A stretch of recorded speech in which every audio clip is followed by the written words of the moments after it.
Viewers அனைவருக்கும் வணக்கம். நான் செஞ்சி நகர பொறியாளர் அணி அமைப்பாளர் ஐடி கண்ணன் உரையாற்றுகின்றேன். இந்த உரையில் நம்ம விரிவாக என்ன பார்க்க போகிறோம்னா, தமிழக முதல்வர் அவர்களின் வழிகாட்டுதலின்படியும் தமிழக முதல்வர் அவர்கள் தமிழ்நாட்டிற்கு செய்துள்ள சாதனைகளை பற்றியும் இந்த உரையில் மிக விரிவாக கூற இருக்கிறேன். தமிழக மக்களுக்கு எண்ணற்ற திட்டங்கள் செய்துள்ள அதில் சிலவற்றை பட்டியலிட்டு இந்த காணொலியில் வழங்கியுள்ளேன். துணை முதல்வர் அவர்களின் வழிகாட்டுதலின்படியும் எங்கள் முன்னாள் அமைச்சர், இன்றைய சட்டமன்ற உறுப்பினர், அன்பிற்குரிய செஞ்சி சட்டமன்ற உறுப்பினர் அண்ணன் KS மஸ்தான் அவர்களின் வழிகாட்டுதலின்படியும் தமிழக முதல்வரின் சாதனைகளை விளக்குவதில் பெரும் மகிழ்ச்சி அடைகின்றேன்.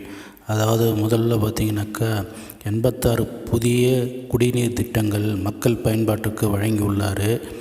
3700 புதிய பேருந்துகள் வாங்கி மக்கள் பயன்பாட்டிற்கு அவைகள் வழங்கப்பட்டுள்ளது.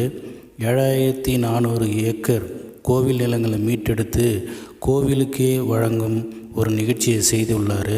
அதே மாதிரி 2820 கோயில்களுக்கு குடமுழுக்கு, அதாவது பார்த்திங்கனாக்கா கும்பாபிஷேகம் செய்து வைத்துள்ளார்.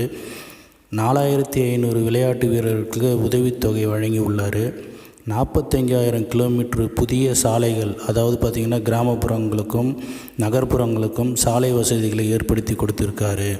2200 புதுப்பிக்கப்பட்ட புதிய பேருந்துகள் மக்கள் பயன்பாட்டுக்கு வழங்கியுள்ளார். அடுத்ததாக பார்த்திங்கன்னா 7658 கோடி மதிப்பிலான கோயில் சொத்துக்களை மீட்டெடுத்து கோயில் நிர்வாகத்திடமே ஒப்படைத்துள்ளார்.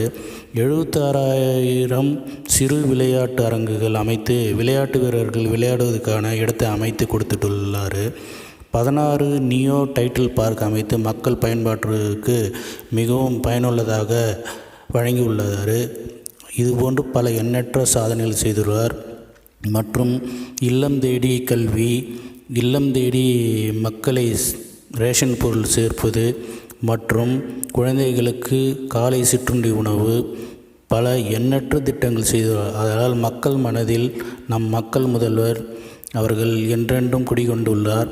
வருகின்ற 2026 தேர்தலில் மகத்தான வெற்றி பெற்று மீண்டும் நம் முதல்வர் அவர்களை 2026 வெற்றி பெற்று முதல்வராக ஆக்கும் வரை நம் தோழர்கள் அனைவரும் ஒன்று கூடி பாடுபட்டு அவரை நாம் அந்த சிம்மாசனத்தில் அமர வைப்போம் என்று உறுதி கொண்டு அனைவரும் இந்த காணொளியை உங்கள் குழுவில் உள்ளவர்களுக்கும் வாட்ஸ்அப்பில் குரூப்பில் உள்ளவர்களுக்கும் மக்களிடத்திலும் இந்த காணொலியை கொண்டு சேர்க்கும்படி உங்களை தாழ்மையுடன் கேட்டுக்கொள்கிறேன். மீண்டும் இன்னொரு காணொலியில் உங்களை காண்பதிலும் பெருமகிழ்ச்சி அடைகிறேன். மீண்டும் நன்றி கூறி விடைபெறுகிறேன். நன்றி, வணக்கம்.